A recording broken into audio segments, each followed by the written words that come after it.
Hello साथियों, कैसे आप सभी। मैं हितेश आप सभी का स्वागत करता हूं यूट्यूब चैनल ज्ञान विद्यालय में। दोस्तों, आज आपके लिए मैं लेके आया हूं एक सेट जिसके अंदर पांच पांच क्वेश्चन हैं अलग अलग सब्जेक्ट के और अलग अलग टॉपिक के, जैसे कि हिस्ट्री के 5, पॉलिटिकल साइंस के 5, जियोग्राफी के 10, स्ट्रेटेजी के और करंट अफेयर।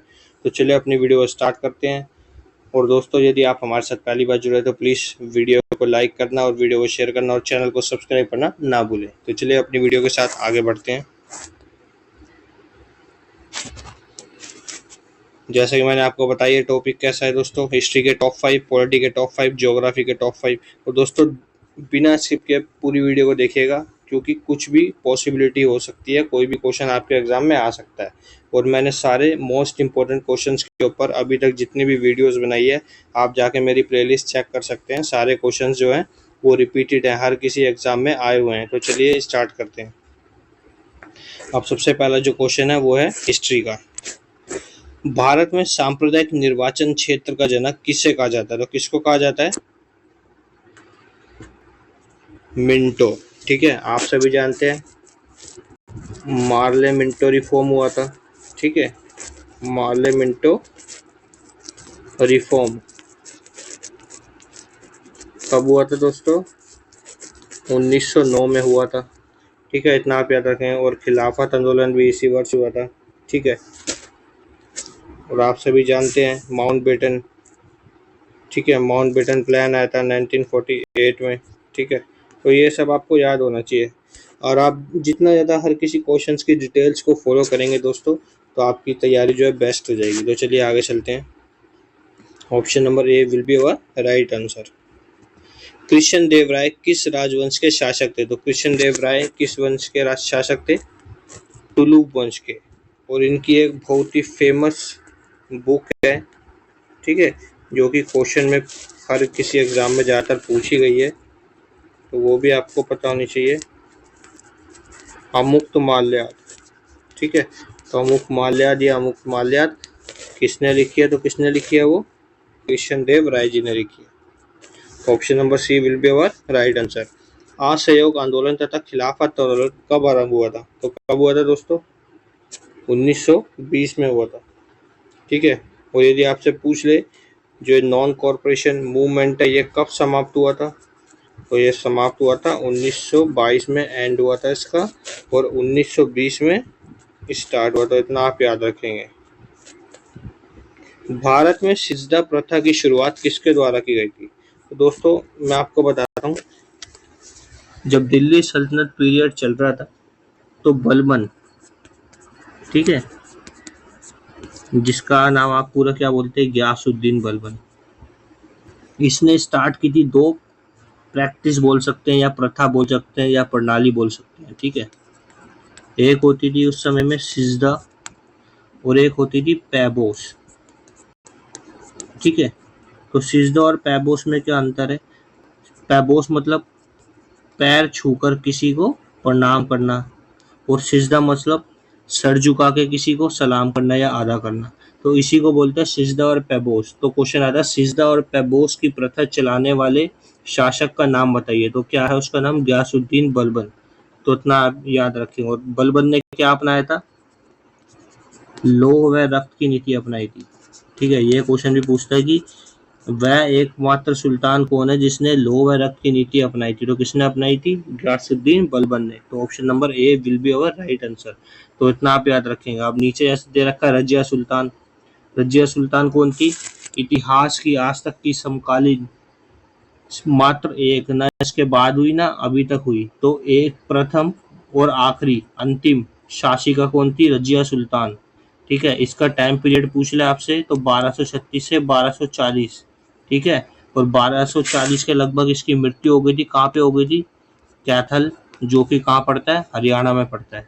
तो इतना आप याद रखें क्वेश्चन से। मोहम्मद गोरी के बारे में आप सभी जानते ही हैं। इसने 1191 में, 1192 में दो लड़ाई लड़ी थी, फिर 1194 में चंदावर का युद्ध। ठीक है, महमूद गजनवी को आप जानते हैं, सबसे फेमस आक्रमण कौन सा है इसका? 1025। ठीक है, जो कि गुजरात के सोमनाथ टेम्पल पे हुआ था। ठीक है, तो इस तरीके से आप जितनी ज़्यादा डिटेल्स को फॉलो करेंगे दोस्तों, उतना ज़्यादा आपके लिए बहुत ही ज़्यादा क्या होगा, अच्छा होगा। तो चलिए आगे बढ़ते हैं। अमीर खुसरो का जन्म कहाँ हुआ था? अब अमीर खुसरो से क्वेश्चन है, अमीर खुसरो का जन्म कहाँ हुआ था?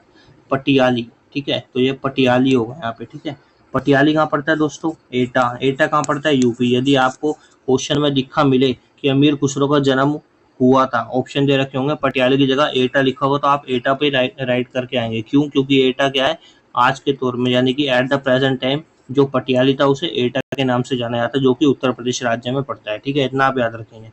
तो अमीर खुसरो के गुरु का नाम पूछता है। ठीक है, यानी गुरु बोल रहा हो, या अमीर खुसरो किसका शिष्य था, किसका था? निजामुद्दीन औलिया। ठीक है, इतना आप याद रखेंगे, निजामुद्दीन औलिया का शिष्य था। ठीक है, अमीर खुसरो का मूल नाम पूछ लेता आपसे। अमीर खुसरो का मूल नाम भी आपको पता होना चाहिए। अमीर खुसरो का मूल नाम क्या था? महेश दास। ठीक है, तो इतना आप याद रखेंगे। और ये किसके दरबार में रहा करता था, ये पूछ लेगा। अलाउद्दीन खिलजी के दरबार में रहा करता था। एक क्वेश्चन आपको बताता हूँ, शायद किसी ने भी अभी तक अपनी वीडियो में नहीं बताया, हो सकता बताया भी हो। निजामुद्दीन औलिया। ठीक है, निजामुद्दीन औलिया को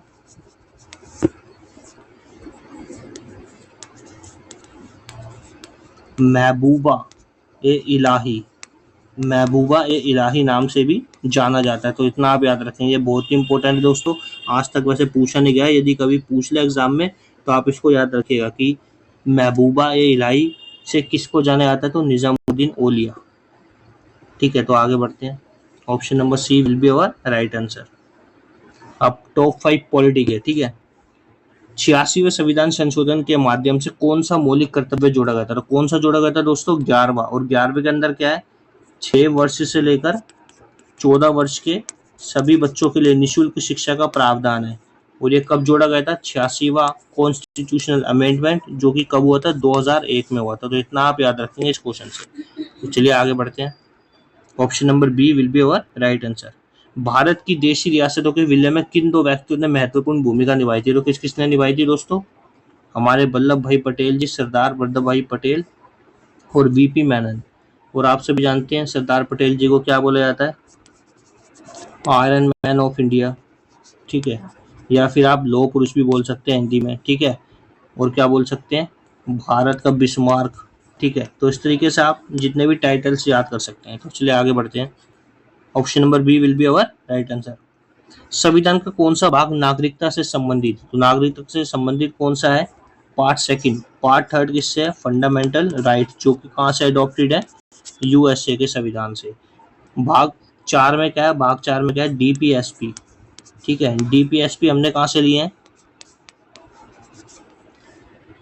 आयरलैंड।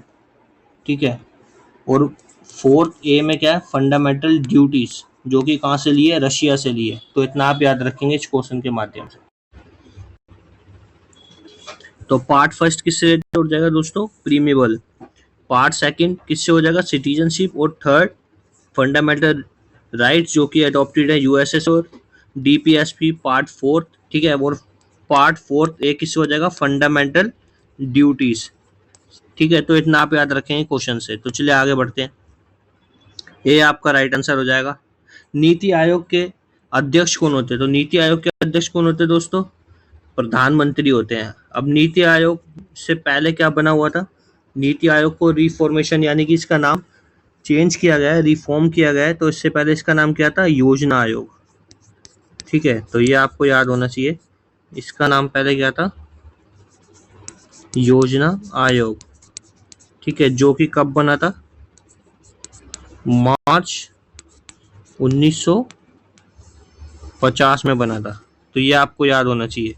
और फिर नीति आयोग कब बना? जनवरी 2015 में बना। ठीक है, तो इतना आपको याद होना चाहिए। तो चलिए आगे बढ़ते हैं। Option number D will be our right answer. भारतीय संविधान में मौलिक कर्तव्यों को किस वर्ष शामिल किया गया था? तो भारतीय संविधान में मौलिक कर्तव्यों को 1976 में, यानी कि 42 कॉन्स्टिट्यूशनल अमेंडमेंट जिसे बोलते हैं आप, ठीक है, उसमें किया गया था। और इसके अंतर्गत क्या गया था दोस्तों? इस समय क्या लग रही थी? इमरजेंसी लग रही थी, जो कि लोकसभा का टाइम पीरियड बढ़ाकर 1 साल एक्सटेंड कर दिया गया था, यानी कि 5 से 6 साल कर दिया गया था। ठीक है, इतना आप याद रखेंगे। और इसी को क्या बोलते हैं? Mini constitution of India. ठीक है, भारत का लघु संविधान बोलते हैं, ठीक है, इतना आप याद रखेंगे। तो चलिए आगे बढ़ते हैं। Option number C will be our right answer. अब ज्योग्राफी में देखते हैं क्या है। काला आरी मरुस्थल कहाँ पड़ता है? तो काला आरी कहाँ पड़ता है दोस्तों? अफ्रीका कॉन्टिनेंट में पड़ता है।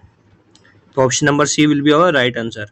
किस राज्य को भारत के मसालों का बगीचा कहा जाता है? मसालों का बगीचा किसे बोलते हैं? केरल को बोलते हैं। उत्तर प्रदेश में सबसे ज्यादा क्या होता है? गन्ना होता है, इसलिए इसे आप चीनी का कटोरा बोल सकते हैं, ठीक है। उत्तराखंड में क्या होता है? उत्तराखंड के अंदर नैनीताल जो कि झीलों के लिए प्रसिद्ध है, ठीक है, और फूलों की घाटी भी बोल सकते हैं आप इसको, ठीक है। तो चलिए आगे बढ़ते हैं। Option number A will be our right answer. किस नदी को सिंगी खम्मन कहा जाता है? सिंगी खम्मन किसे बोलते हैं दोस्तों? सिंधु नदी को बोलते हैं। Option number A will be our right answer. निम्नलिखित में से किस राज्य की सीमा म्यांमार से नहीं लगती? तो म्यांमार की सीमा किस किस से लगती है? मिजोरम, मणिपुर, नागालैंड और अरुणाचल प्रदेश से लगती है, लेकिन कभी भी किससे नहीं लगती? मेघालय से नहीं लगती है। तो ऑप्शन नंबर डी हमारा क्या हो जाएगा? सही हो जाएगा। निम्न में से किस राज्य में सर्वाधिक अंगूर की खेती की जाती है? तो सर्वाधिक अंगूर की खेती कहाँ होती है दोस्तों? महाराष्ट्र में होती है, ठीक है। बिहार में किसकी होती है? आप सभी को याद होनी चाहिए हर किसी स्टेट के बारे में। तो बिहार में लीची होती है। गुजरात में क्या होता है? मूंगफली का उत्पादन होता है, ठीक है। यूपी का मैंने आपको पिछले प्रीवियस क्वेश्चन में बता ही दिया है। और मध्य प्रदेश में क्या होता है? दालों का होता है और तिलहन का होता है, ठीक है, इतना आप याद रखें। और सबसे ज्यादा वन क्षेत्र कहाँ पे है? तो मध्य प्रदेश में सबसे ज्यादा वन क्षेत्रफल वाला हिस्सा है, ठीक है दोस्तों। तो इतना आप हर क्वेश्चन से याद रखेंगे, सारे क्वेश्चंस की डिटेल्स को फॉलो करेंगे। और दोस्तों आप सभी जानते हैं हर किसी कंटेंट को तैयार करने में काफी हार्ड वर्क लगता है, तो प्लीज वीडियो को शेयर करें, देन चैनल को सब्सक्राइब करें। तो आगे बढ़ते हैं, चलिए। Option number B will be our right answer. अब देखते हैं टॉप 5 स्टैटिक जीके क्वेश्चंस। तो सबसे पहले कह रहा है तीरंदाजी किस देश का राष्ट्रीय खेल है? तो तीरंदाजी किसका है दोस्तों? भूटान का। भारत का आप सभी जानते हैं हॉकी, वैसे कि ये है नहीं लेकिन बुक्स में लिखा, तो हमें फॉलो करना पड़ेगा। हॉकी भारत का। और बांग्लादेश का क्या है? बांग्लादेश का आप बताएंगे मुझे कमेंट करके। कबड्डी लिखा है मैंने, लेकिन आपको बताना है ये राइट है या रॉन्ग है, ठीक है। तो चलिए आगे बढ़ते हैं। Option number A will be our right answer. IMF का पूरा नाम, यानी कि उसकी फुल फॉर्म पूछ रहा था, क्या होती है? International Monetary Fund. तो option number A will be our right answer. निम्नलिखित में से कौन ब्रिक्स का सदस्य नहीं है? तो ब्रिक्स का सदस्य कौन नहीं है? सऊदी अरब, ठीक है। आप सभी जानते हैं ब्रिक्स की फुल फॉर्म क्या होती है, ठीक है। Bhutan, Russia, India, China, south Africa. South Africa के ऐड होने से पहले ये ब्रिक के नाम से जाने जाता था, लेकिन जब ये 2009 के बाद साउथ अफ्रीका जुड़ा तो इसको ब्रिक्स कहा जाने लगा, ठीक है। ये दोस्तों काफ़ी ओल्ड क्वेश्चन है, क्योंकि इसमें और भी मेंबर क्या हो चुके हैं? ऐड हो चुके हैं। तो आप एट द प्रेजेंट टाइम जो भी आपको इन्फॉर्मेशन मिले उसको फॉलो करें। तो हमारा क्वेश्चन के अकॉर्डिंग सी ऑप्शन राइट हो जाएगा। दादा साहिब फाल्के पुरस्कार किस क्षेत्र में दिया जाता है? तो किस क्षेत्र में दिया जाता है दोस्तों? फिल्म के क्षेत्र में। भारत की पहली पूर्णकालिक महिला रक्षा मंत्री कौन है? तो कौन है? निर्मला सीतारमण जी हैं, ठीक है। आप सभी जानते हैं प्रतिभा सिंह पाटिल कौन है? हमारे देश की, यानी कि भारत की प्रथम कौन है? प्रेसिडेंट, ठीक है। और यदि आपसे विश्व की सबसे प्रथम महिला प्रधानमंत्री पूछ ले तो आज तक कोई भी देश ऐसा नहीं है, सिर्फ एक को छोड़ के, श्रीलंका। तो कौन है? श्रीमावो भंडार नायके, ठीक है। तो इतना आप याद रखेंगे, श्रीलंका की सर्वप्रथम महिला प्रधानमंत्री श्रीमावो भंडार नायके, ठीक है, इतना आप याद रखेंगे। तो चलिए आगे बढ़ते हैं। अब टॉप 5 करंट अफेयर्स के देख लेते हैं। केंद्र सरकार ने किस दिन को हैदराबाद मुक्ति दिवस के रूप में मनाने की घोषणा की है? तो कब की है? 17 सितंबर को की है। निम्न में से किसने रणजी ट्रॉफी 2024 का खिताब जीता? तो किसने जीता? मुंबई ने जीता। किसको हरा के दोस्तों? विदर्भ को। तो इतना आप याद रखेंगे इस क्वेश्चन के माध्यम से। अंतरराष्ट्रीय सौर गठबंधन से जुड़ने वाला पनामा यानी कि कौन से नंबर का देश बन गया? तो कौन से नंबर का बन गया? 97। Option number A will be our right answer. हाल ही में आयोजित सऊदी अरब ग्रैंड प्रिक्स का खिताब किसने जीता? तो किसने जीता? Option number C Max Verstappen. Critics choice awards 2024 में बेस्ट फिल्म का अवार्ड किसने जीता है? तो बारबी फेल, ठीक है, जो कि बहुत ही अच्छी मोटिवेशनल मूवी है, आपको जरूर देखनी चाहिए दोस्तों। ठीक है, तो चलिए आगे बढ़ते हैं। Option number A will be our right answer, जो कि किसके ऊपर बेस्ड है? मनोज शर्मा, जो कि आईपीएस ऑफिसर थे।